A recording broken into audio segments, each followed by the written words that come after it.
La réforme de la justice guinéenne a démarré en 2011 avec la tenue des États généraux à Conakry. C'est suite au constat assorti de ces travaux qui fait l'état des lieux d'une justice impuissante que le gouvernement a adopté une politique nationale de restructuration de la justice en 2014. Selon les initiateurs, ce présent atelier intervient dans ce cadre. C'est une activité qui s'inscrit dans le cadre de la mise en œuvre du plan d'action de réforme de la justice.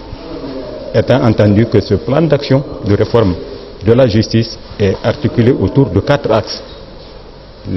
L'un des axes, c'est-à-dire l'axe 3 sur les 4, est justement consacré au renforcement des capacités des ressources humaines et institutionnelles.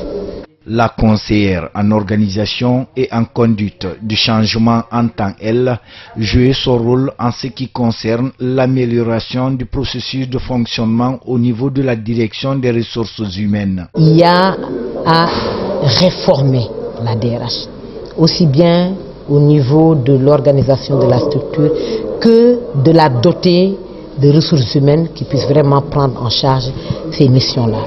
Pour les cadres du département, ce séminaire a tout son pesant d'être et le chef de la division des ressources humaines du ministère de la Justice, à travers ce programme de réforme de son département, entend apporter des changements dans la gestion et surtout dans le cadre du recrutement de son personnel. Il y aura beaucoup de choses qui vont changer dans la gestion puisque le recrutement, on l'a développé tout à l'heure avec Madame Wade.